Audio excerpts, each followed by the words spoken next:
Hello students, welcome back to my YouTube channel all over learning for you. And आज हम start करने वाले हैं new topic that is gravitation. तो gravitation को स्टार्ट करते हुए सबसे पहले हम बात करेंगे कि ग्रेविटेशन की जो है खोज किसने की। तो सबको पता है, लोअर स्टैंडर्ड में भी हमने पढ़ा था कि ग्रेविटेशन को किसने जो है डिस्कवर किया। And we have also written here, so it was discovered by sir Isaac Newton. Okay, so Isaac Newton ने जो है ग्रेविटेशन की डिस्कवरी की। तो इसके पीछे एक छोटी सी कहानी है जो सबको पता है, एप्पल को लेकर, एप्पल ट्री को लेकर। तो यहाँ पे एज इफ उसे अंडरस्टैंड करने के लिए हमने यहाँ पे डायग्राम ड्रॉ किया है। आपके बुक में भी ये डायग्राम है फर्स्ट पेज पे। तो यू कैन सी हियर, हमने यहाँ पे अर्थ ड्रॉ किया है, यहाँ पे एक एप्पल ट्री है। ओके, सो वंस न्यूटन, जो हमारे न्यूटन बाबा थे, वो एप्पल ट्री के नीचे जो है बैठे हुए थे। तो जब न्यूटन बाबा एप्पल ट्री के नीचे बैठे हुए थे तो व्हाट ही सॉ, न्यूटन बाबा ने क्या देखा? उन्होंने ये देखा कि एक एप्पल जो है वो ऊपर से नीचे फॉल हो रहा है। ठीक है, एक एप्पल क्या हो रहा है? ऊपर से नीचे की तरफ फॉल हो रहा है। सी, ये दुनिया में कोई पहली चीज नहीं थी गिरने वाली, राइट? बट जैसे बैठे थे तो ही वाज जस्ट वंडरिंग कि वो जो है एप्पल नीचे की तरफ ही क्यों हो रहा है, राइट? नीचे की तरफ ही क्यों गिर रहा है। वो चाहता तो ऐसे हॉरिजॉन्टली भी जा सकता था, राइट? सो वो जो एप्पल का मूवमेंट था वो कहीं भी जा सकता था, राइट? 3 डायमेंशनल स्पेस है हमारा, कहीं भी जा सकता था। बट वो वर्टिकली डाउनवर्ड ही क्यों आ रहा है? तो ये क्वेश्चन जो है न्यूटन के माइंड में अराइज हुआ। फिर यहाँ से सब चीजें सोचते सोचते बाकी थ्योरी को अप्लाई करते, then they come to a point that earth पे कोई एक ऐसी चीज है जो क्या कर रही है, हर एक ऑब्जेक्ट को अपनी तरफ खींच रही है। तो वहां से जो है ग्रेविटेशन का कॉन्सेप्ट आया। और ग्रेविटेशन के कॉन्सेप्ट में ये भी बताया गया कि यूनिवर्स में हर एक object, in universe every object जिनके पास मास होगा, ध्यान से सुनना, यूनिवर्स में जितने भी ऑब्जेक्ट है और अगर वो ऑब्जेक्ट मास कैरी करते हैं तो वहां पे भी ग्रेविटी होगी, राइट? मतलब अगर हम बात करें जैसे सन की, तो सन के पास मास है, मतलब सन के अगर हम सरफेस पे जाएंगे वहां भी ग्रेविटी होगी। अगर हम किसी दूसरे प्लैनेट पे जाएंगे, उस प्लैनेट का मास है तो वहां पे भी ग्रेविटी होगी। मतलब जीरो ग्रेविटी हमें नहीं मिलेगी। तो जीरो ग्रेविटी हमें कहाँ मिलती है? स्पेस में। क्या हमें अर्थ में जीरो ग्रेविटी मिलती है? Yes, we get zero gravity at the centre of earth. ठीक है, उसका रीजन है, हम आगे बढ़ेंगे क्यों। ओके, तो यहाँ पे gravitation was discovered by sir Isaac Newton. तो अभी क्वेश्चन हमारा यहाँ पे ये आ गया कि भाई ये न्यूटन बाबा ने सोचा कि भाई एप्पल जो है वो वर्टिकली डाउनवर्ड क्यों आ रहा है। तो इसको आंसर करने के लिए जो है न्यूटन ने क्या कहा या क्या बताया। तो देखो यहाँ पे हमें पता है कि there is a gravitational force, right? Gravitational force क्या होता है कि हर एक ऑब्जेक्ट जो यूनिवर्स में है वो दूसरे ऑब्जेक्ट को क्या करता है? अट्रैक्ट करता है। तो ये जो अट्रैक्शन है, इस अट्रैक्शन को जैसे मैग्नेटिक फोर्स होता है मैग्नेटिक लाइंस की वजह से, वैसे यहाँ पे हम कह रहे हैं कि ग्रेविटी की वजह से एक फोर्स आ रहा है जिसको हम बोल रहे हैं ग्रेविटेशनल फोर्स। तो यहाँ पे न्यूटन ने ये कहा कि यूनिवर्स में जितने भी ऑब्जेक्ट हैं, जो ऑब्जेक्ट मास कैरी करते हैं, तो वहां पे वो एक दूसरे के ऊपर क्या करेंगे? ग्रेविटेशनल फोर्स एक्सर्ट करेंगे। और ग्रेविटेशनल फोर्स एक्सर्ट होने से क्या होगा? वो ऑब्जेक्ट दूसरे को अट्रैक्ट करेंगे या अप्रोच करेंगे। बट यहाँ पे इसे अंडरस्टैंड करने के लिए हम यहाँ पे दो चीजें और समझते हैं, एक सर्कुलर मोशन और दूसरा सेंट्रीपिटल फोर्स। ओके, तो ये अंडरस्टैंड करने के लिए अभी हमें पता है कि अर्थ है, अर्थ के अराउंड क्या है? मून है, जो उसके अराउंड क्या कर रहा है? रिवॉल्व कर रहा है। इवन अर्थ सन के अराउंड रिवॉल्व कर रहा है। तो ये जो रेवोल्यूशन हमें मिल रहा है, ठीक है, अगर हम कंसीडर करते हैं मून को, सपोज दिस इज मून, तो ये क्या है? हमारा मून है। अब हमें पता है मून क्या हो रहा है, राइट? वो अर्थ के अराउंड रिवॉल्व हो रहा है, ठीक है। तो यहाँ पे हमें जो रेवोल्यूशन मिल रहा है वो ऐसे मिल रहा है। तो अब ये जो मून रिवॉल्व हो रहा है सर्कुलर ऑर्बिट में, है? कैसे रिवॉल्व हो रहा है? सर्कुलर, क्योंकि सर्कुलर पाथ ले रहा है ना। अगर हम बात करें अर्थ की, तो अर्थ भी क्या हो रहा है? सन के अराउंड रिवॉल्व हो रहा है, और वो भी कैसा एक ऑर्बिट है? सर्कुलर ऑर्बिट है।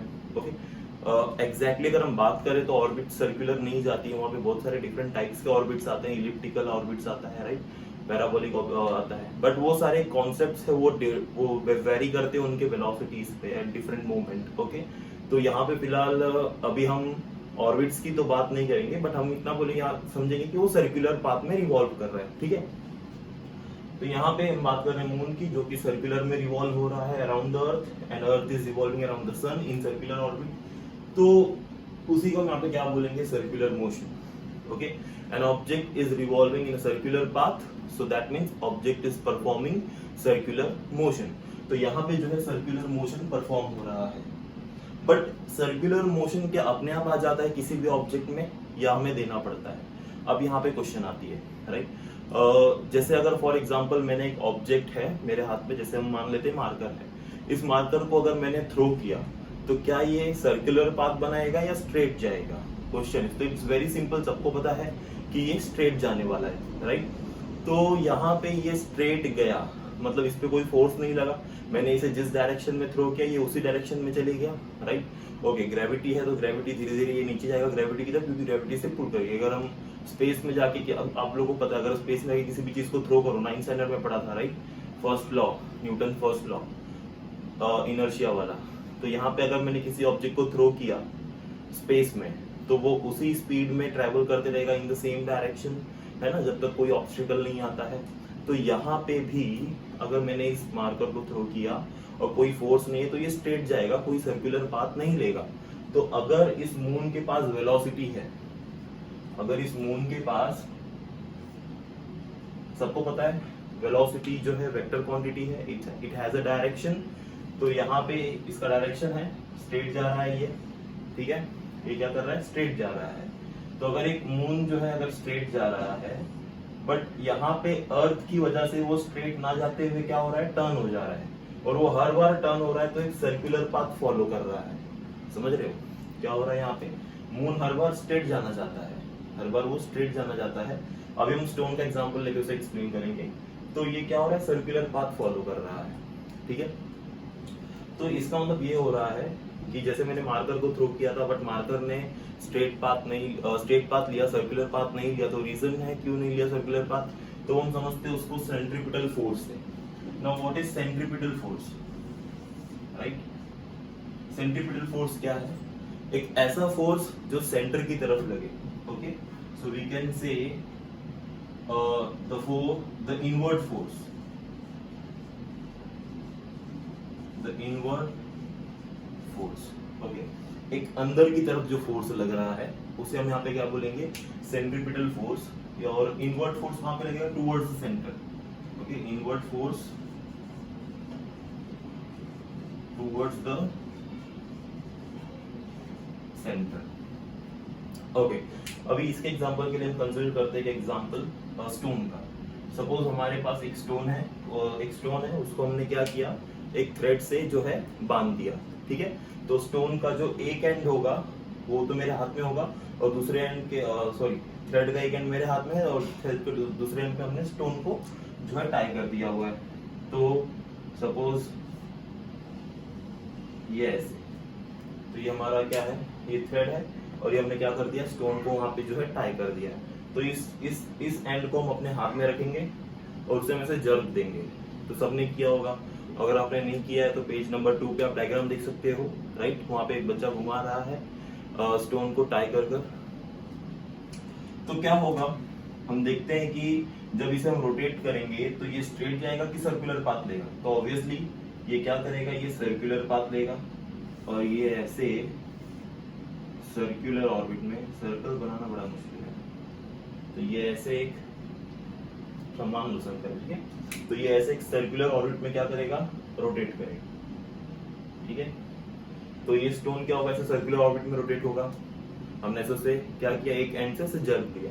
बट देखो हमें पता है कि ये स्टोन को जब हमने जर्क दिया तो ये स्ट्रेट जाना चाहता था, बट इस स्ट्रिंग की वजह से अब ये स्ट्रिंग में एक इनवर्ड फोर्स है। क्यों? क्योंकि हमने एक स्ट्रिंग के एक एंड को पकड़ के रखा है ना। स्ट्रिंग के एक एंड को हमने क्या किया, पकड़ के रखा है। तो एक एंड पे क्या है, एक एंड पे स्टोन है, एक एंड हमारे हाथ में है।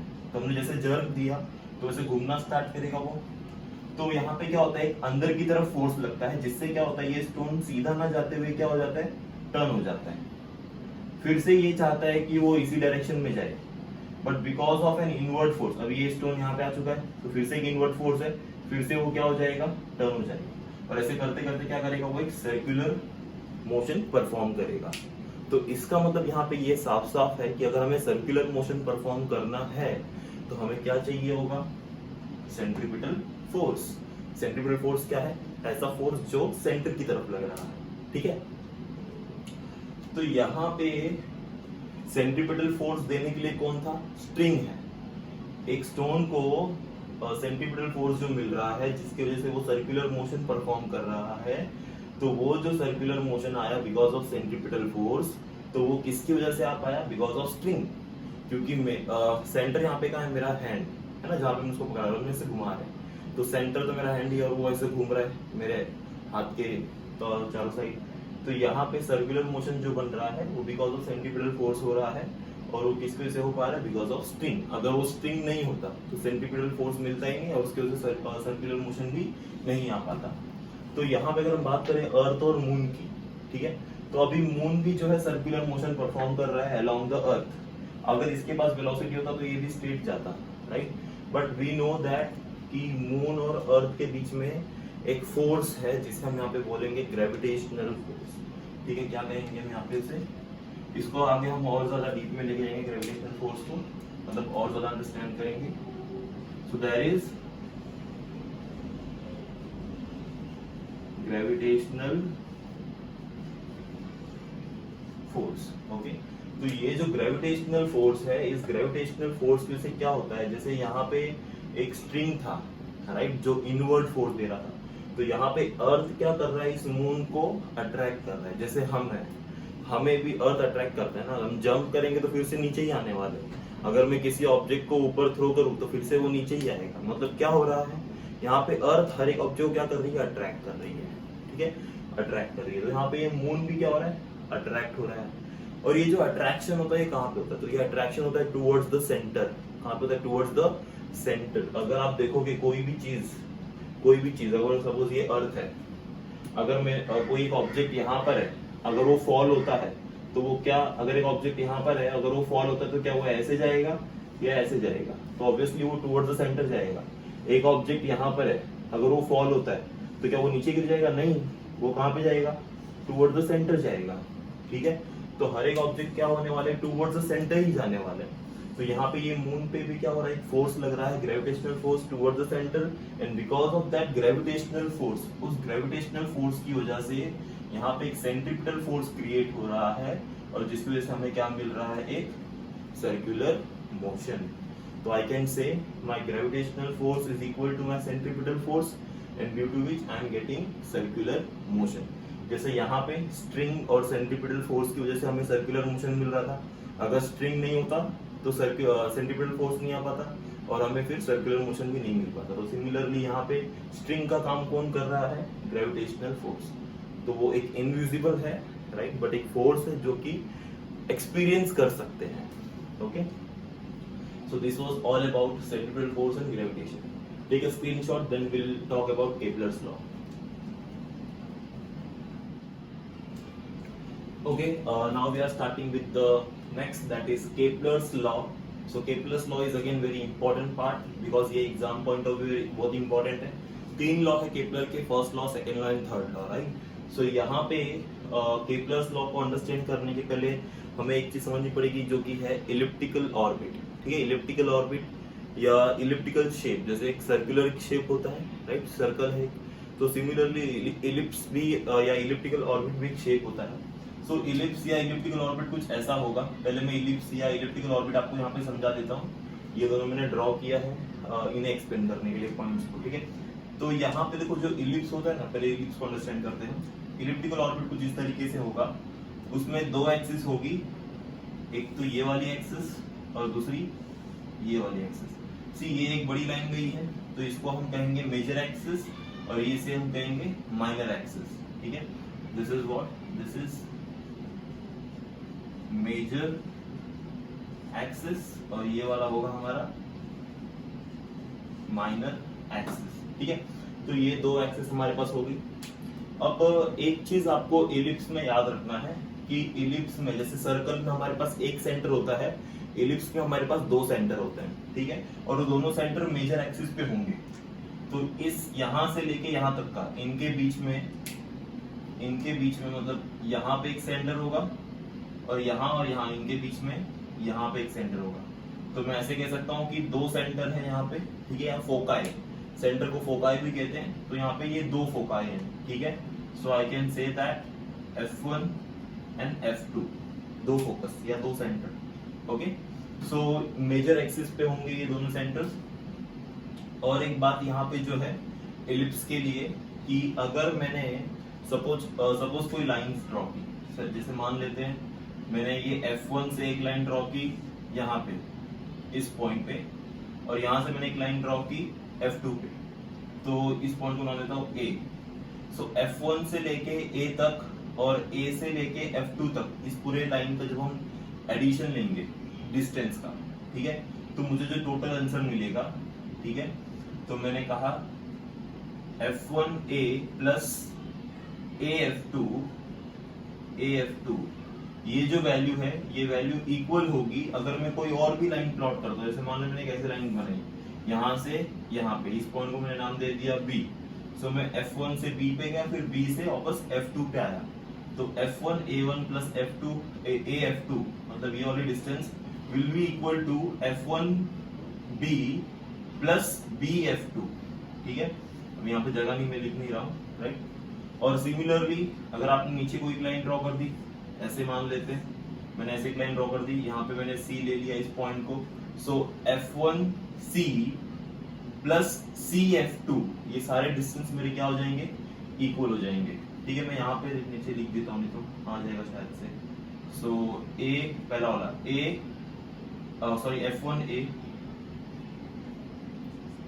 F1A प्लस AF2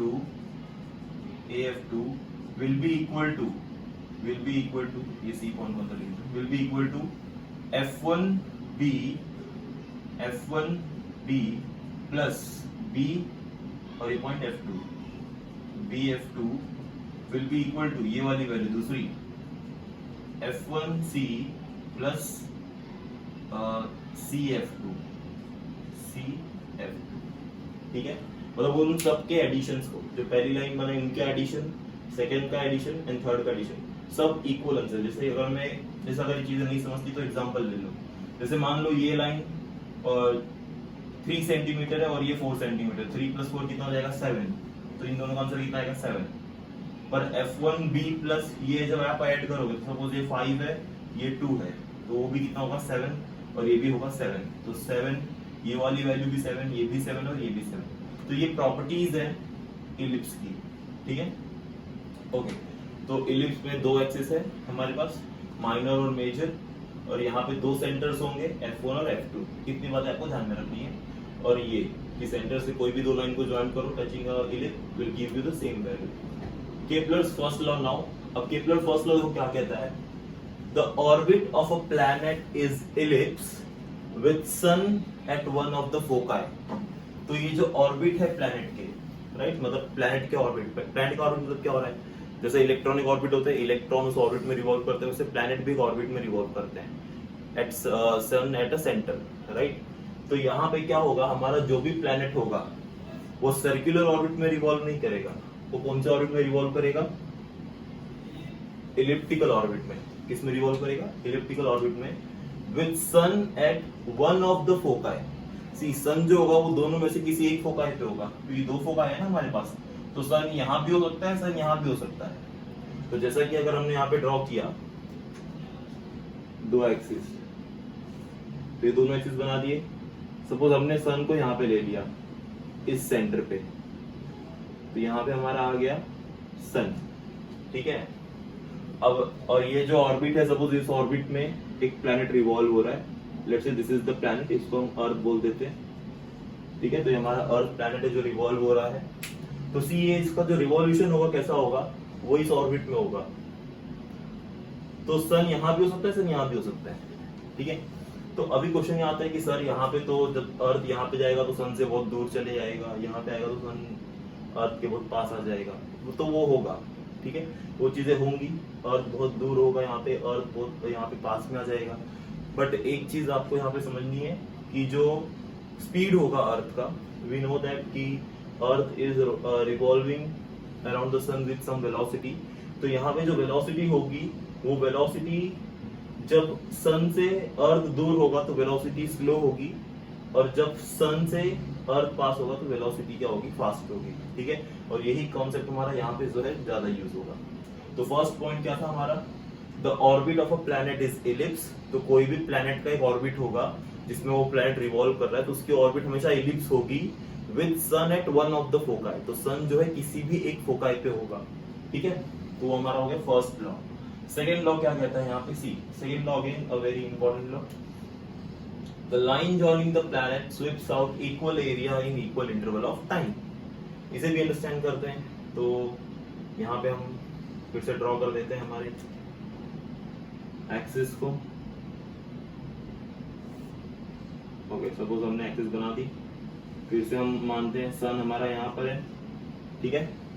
तो क्वेश्चन देखो क्या है, मतलब पॉइंट क्या है यहाँ पे, the line joining the planets swipes out equal area in equal interval of time. मतलब ये हो रहा है कि प्लैनेट जो एरिया कवर करता है, डिस्टेंस कवर करता है किसी गिवन इंटरवल ऑफ टाइम में, वो हमेशा इक्वल एरिया ही कवर करेगा। तो अभी तो मैंने कहा कि अर्थ जो है वो स्पीड उसकी वेरी होती है, राइट। जब वो सन से दूर होता है तो स्पीड स्लो हो जाती है, सन के जब वो पास होता है तो स्पीड बढ़ जाती है। इसका आंसर नेक्स्ट टॉपिक में मिलेगा, ऐसा क्यों होता है, ठीक है। तो आगे कंटिन्यू करना। तो यहाँ पे हम क्या कह रहे हैं कि अर्थ जो है सन से दूर होगा तो उसकी स्पीड क्या हो जाएगी, कम हो जाएगी, और जब अर्थ सन के पास में होगा तो स्पीड उसकी बढ़ जाएगी। तो अगर स्पीड चेंज हो रही है तो वो इक्वल डिस्टेंस कैसे कवर कर सकता है, ठीक है। तो वो यहाँ पे हमें देखना है।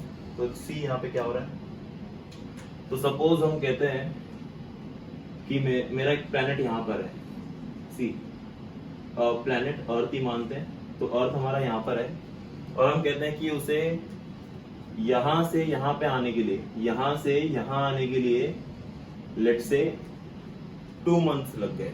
कितने मंथ्स लग गए, या फिर 3 मंथ्स दे दे चलो। तो यहां से यहां पे आने के लिए कितने मंथ्स लग गए हमें, 3 मंथ्स लग गए। तो अगर मैं लाइन ज्वाइन करूं इनको, तो ये सन है, तो मैं यहां से अगर लाइन ज्वाइन करूं दिस एंड दिस, तो जब मैं ये लाइन ज्वाइन करता हूं तो मुझे एक एरिया मिलता है, ठीक है। मुझे एरिया मिलता है, लेट्स से दिस एरिया, मैं इसको बोलता हूं this is my area A1, ठीक है। एरिया A1 मैथमेटिक्स में किया था, एरिया कैलकुलेट करते थे ना। ये क्या बन रहा है, कौन सा शेप बन रहा है, ये कोन शेप बन रहा है ना, एस्किमो कोन, बट ऊपर एक ऐसे डबल शेप भी है, ठीक है। आप अभी नहीं किए रहोगे तो 10th में करोगे मेंसुरेशन चैप्टर में, okay. Area of different parameters calculate करोगे। सेकेंड, अगर मान लेते हैं कि हमारा अर्थ यहाँ पर है, अर्थ यहाँ पर है, ठीक है। अब अर्थ यहाँ पर है तो मैंने क्या कहा, अर्थ को यहाँ से यहाँ जाने के लिए 3 महीने लगे, और जब मैंने ये लाइन ज्वाइन की तो उसने टोटल इतना एरिया कवर किया। तो यहाँ पे है, हमें पता है, देखो अर्थ यहाँ से यहाँ जाने के लिए उसने 3 महीना ले लिया, बट हमें पता है जब अर्थ सन से दूर होता है तो वो क्या करता है, स्लो ट्रैवल करता है, पर जब वो सन के पास होगा तो फास्टर ट्रैवल करेगा। तो 3 महीने में वो ज्यादा डिस्टेंस कवर करेगा इसके कंपैरिजन में। तो मान लेते हो यहाँ से यहाँ तक आ गया, अब इसको आप क्या करो, कनेक्ट कर दो, ठीक है। फिर ये भी तुम्हें कुछ एरिया देगा, right. Let's say this is my area A2। तो ये स्टेटमेंट को फिर से पढ़ते हैं, क्या कहता है, see the line joining the planets. तो जो हम लाइन ज्वाइन कर रहे हैं प्लैनेट्स को, ठीक है, स्वाइप्स आउट इक्वल एरिया, ये हमें क्या दे रहा है, equal area in equal interval of time. तो हम इक्वल एरिया ले रहे हैं ना, सी। तो हमें ये जो A1 और A2 मिल रहा है, 2 डिफरेंट एरिया मिल रहे हैं, वो दोनों क्या होंगे, इक्वल होंगे। So this 2 areas will be equal in equal interval of time. तो हमने यहां से यहां जाने के लिए कितने लिए, 3 मंथ। तो यहां से यहां पे आने के लिए कितने लिए हमने, 3 month. So this is what your second law. So every planet will swipes out equal area in equal interval of time. Next law है K plus third law, which is very simple law. यहाँ पे सी क्या कहते हैं, the square of its period of revolution. आप सबको पता है पीरियड ऑफ रेवोल्यूशन क्या होता है। अगर अर्थ ने एक पूरा चक्कर लगा लिया सन का, तो उसको एक पीरियड ऑफ रेवोल्यूशन बोलेंगे, ठीक है। 2 लगा लिया तो 2 पीरियड ऑफ रेवोल्यूशन। तो यहाँ पे क्या बोल रहे हैं, the square of period of revolution. तो मैं लिख देता हूं, तो पीरियड ऑफ रेवोल्यूशन मतलब कितना पीरियड मतलब क्या होता है, टाइम। तो एक रेवोल्यूशन करने के लिए कितना टाइम लगा, ठीक है। तो पीरियड ऑफ रेवोल्यूशन को मैं टी से रिप्रेजेंट करता हूँ। तो let's say T is my period of revolution. मैं वहां पे लिख देता हूँ,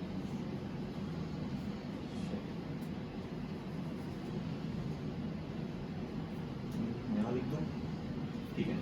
so period of revolution is my T. So square बोला है तो टी का मैं क्या ले लेता हूँ, square. So T square. So T is what my period of revolution, मतलब टाइम कितना लग रहा है एक रेवोल्यूशन कंप्लीट करने के लिए। So square of its period of revolution around the sun के around is directly proportional to, वो डायरेक्टली प्रोपोर्शनल है किससे, क्यूब। यहाँ पे क्या था, square of period of revolution, यहाँ पे क्या है, directly proportional to cube of mean distance, cube of mean distance of a planet from the sun. So is directly proportional to, directly, तो पहला पॉइंट हमने लिख दिया, the square of its period of revolution, वो है मेरा t square, around the sun is directly proportional to, ये हमारा हो गया proportionality का साइन। डायरेक्टली मतलब वो सीधा सामने आएगा, इनवर्सली मतलब वो नीचे जाएगा। तो डायरेक्टली सीधे सामने लिखेंगे, सामने क्या लिखेंगे, cube of the mean distance, cube of the mean distance of a planet from the sun. अभी cube of the mean distance क्या होगा यहाँ पे, सी मीन डिस्टेंस क्या होता है, और प्लैनेट और सन के बीच का डिस्टेंस की बात हो रही है। मीन डिस्टेंस क्यों ले रहे हैं हम, देखो अगर कोई भी चीज सर्कल में होती है, अगर ये सर्कल है और हम सेंटर में है, तो कोई भी ऑब्जेक्ट अगर रिवॉल्व करता है तो जो डिस्टेंस है वो डिस्टेंस वेरी नहीं होता है, क्योंकि वो रेडियस कांस्टेंट रहता है। बट इस केस में रेडियस कांस्टेंट नहीं है ना। कभी अर्थ और सन इतने डिस्टेंस पे है, अगर अर्थ यहाँ पे आ गया तो डिस्टेंस कम हो गया, मतलब डिस्टेंस क्या हो रहा है, वेरी हो रहा है। तो इसलिए हम क्या लेंगे, मीन लेंगे। तो मीन लेके जो मुझे डिस्टेंस मिलेगा उसको मैं रिप्रेजेंट करूंगा आर से, और उसका मैं क्या लूंगा, क्यूब। देखो बोला है ना, cube of the mean distance of a planet from the sun. तो ये जो है ये मुझे देता है थर्ड लॉ, ठीक है। सो टाइम पीरियड का square is directly proportional to, तो टाइम पीरियड का स्क्वायर किसका है, प्लैनेट का, जो सन के अराउंड क्या कर रहा है, रिवॉल्व कर रहा है, is directly proportional to cube of the mean distance of a planet between the planet and the sun, ठीक है। तो अगर हम प्रोपोर्शनलिटी साइन को रिमूव करेंगे तो क्या होगा, एक कांस्टेंट आएगा, उसको हम किससे रिप्रेजेंट करेंगे, के से। तो इसको मैं ऐसे भी लिख सकता हूँ, टी स्क्वायर इक्वल्स टू, मैंने क्या किया, प्रोपोर्शनलिटी साइन को रिमूव करके इक्वल्स टू लिया k times of R cube. तो जब भी आप प्रोपोर्शनलिटी साइन को रिमूव करोगे तो आपको एक कांस्टेंट लेना पड़ेगा। कांस्टेंट को मैंने यहाँ पे k से रिप्रेजेंट किया है, एंड आर क्यूब वैसे ही है। अगर मैं अभी देखो k और आर क्यूब क्या हो रहे हैं, मल्टीप्लाई हो रहे हैं, तो आर क्यूब जब यहाँ जाएगा तो क्या होगा, डिवाइड हो जाएगा। तो ये मुझे इक्वेशन कुछ इस तरीके से मिल जाएगा, T square upon R cube equals to K, right. तो आप इनमें से कोई भी इक्वेशन यूज कर सकते हैं, और ये इक्वेशन हम आगे यूज भी करेंगे, ठीक है। So I hope you get all this 3 point. Take a screenshot.